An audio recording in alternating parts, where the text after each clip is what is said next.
Today I fucked up by trying to break my buddy out of jail. It worked, for a minute. This is the story of a jailbreak that actually worked for about a minute. It happened years ago. I won't share certain specifics, and I'll use fake names, but this was the most epic screw-up I've ever been part of, and it was mine. At the time, I was in the military, stationed stateside. One night, a group of buddies and I discovered Jaeger bombs. Round after round, we kept them coming, and before we knew it, the night had flown by. My friend Brian offered to drive my roommate and me back to our off-base apartment. We didn't make it far. A car full of three 21-year-olds leaving a bar at 2 a.m., near a military base? That drew police attention. We got pulled over, and as soon as the officer reached Brian's window, it was clear we were drunk. All of us admitted it. Brian blew into the breathalyzer and failed instantly. He was cuffed and placed in the back of the patrol car. Then the officer turned to my roommate and me. He explained that if one of us blew under the limit, we could drive Brian's car home and save him the impound fees.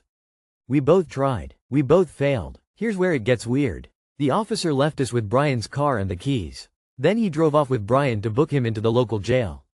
To this day, I have no idea why he left us like that.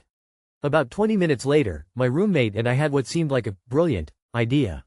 A quick note. This all happened years ago, back when DUI penalties were just starting to become as serious as they are today. We were young, reckless, and unbelievably stupid. I don't condone drinking and driving in any way, and I'm grateful that nobody was hurt.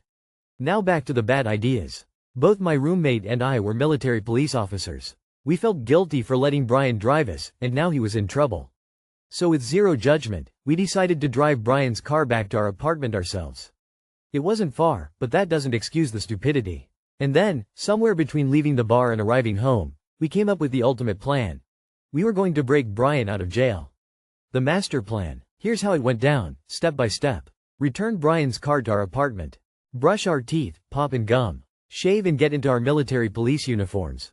Put on our guard belts to look like we were on duty.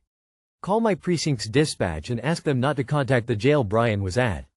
Every night, the command checked local jails for military members. Luckily, I knew the dispatcher on duty, and he owed me a big favor. He agreed without asking questions. Call the jail directly, pretending to be my command. I asked if any military members were in custody. They confirmed Brian was there. I then asked if we could come take him into custody. They said yes. Switch cars, leave Brian's car at the apartment, and take one of our own. Give ourselves one last pep talk, then head out. We pulled into the jail parking lot around 4 a.m. It was completely empty. We buzzed at the entrance, explained we were there to take custody of Brian, and were told, okay. 25 of the longest minutes of my life later, a loud buzzer sounded.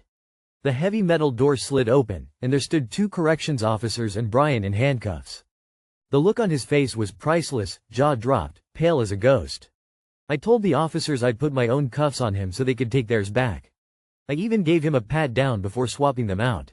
And just like that, Brian was in my custody. We thanked the officers, walked him out, and headed across the lot toward our car, hearts pounding. That's when my roommate whispered, "Don't get in the car.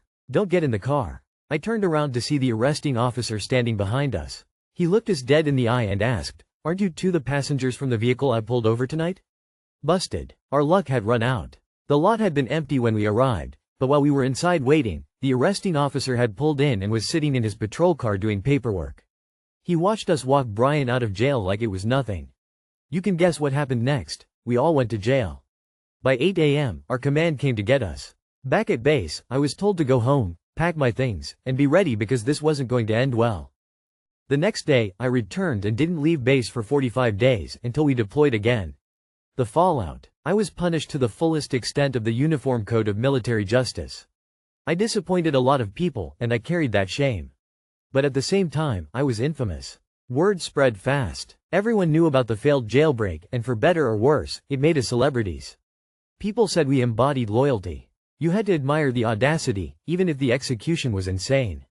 Thankfully, this didn't end my career. I served out my enlistment honorably, and I've never screwed up like that again. Looking back now, it was crazy, reckless, and absolutely stupid, but it's also one of those wild stories that remind me of the bonds we had as brothers in arms. We tried to break a friend out of jail. And for a brief, glorious moment, it worked. Too long did not read. My buddy Brian got a DUI. I was drunk in the car with him when he was arrested. As a military police officer, I later impersonated an on-duty MP, convinced a jail to release him, and walked him out. Then the arresting officer caught us in the parking lot. We went to jail. I almost ruined my career. But years later I can look back at the sheer stupidity of the night I broke a friend out of jail, for a minute. For all you know, you are now a test case in officer training school in which students are challenged on how they'd handle it. If this was a movie, I'd watch it. I was assuming he left you with the car and the keys hoping you'd be stupid enough to drive it away. You were, but he wasn't watching you by then. Giphy, Y07F3 females 9 eyes 5 BYJ4 ZK8. Old joke: good friends will bail you out of jail. Great friends will be sitting in the cell next to you saying, boy, we really effed up this time. I don't condone drink driving nor breaking the law in any way, but that is fucking outstanding. I'm sorry, but that is a thing of beauty. Quiet applause. Today I fucked up by eating a ghost pepper. I have a ghost pepper plant in my backyard, and it produced a beautiful, cherry red pepper about a week ago. I love spicy stuff, and I've had ghost pepper hot sauce before. But this year, the rest of the plant has been lagging behind as this was the first pepper. It was on the verge of getting a little soft since I had been letting it sit on my countertop for a while. Finally, I said fuck it, and chopped it up to put it on my taco and ate it in front of my girlfriend and children.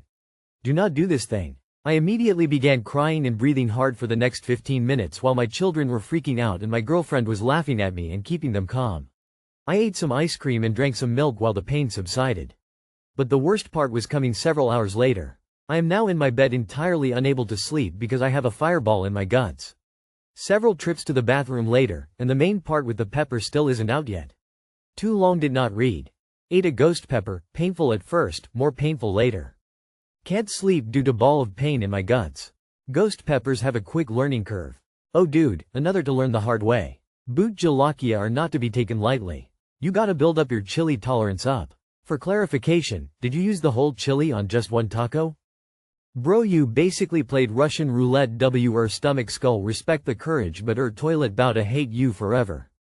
You won't have to worry about toxins, allergens, or ingredients that you are sensitive to remaining in your GI tract since it sounds like this will have blasted your GI system clean.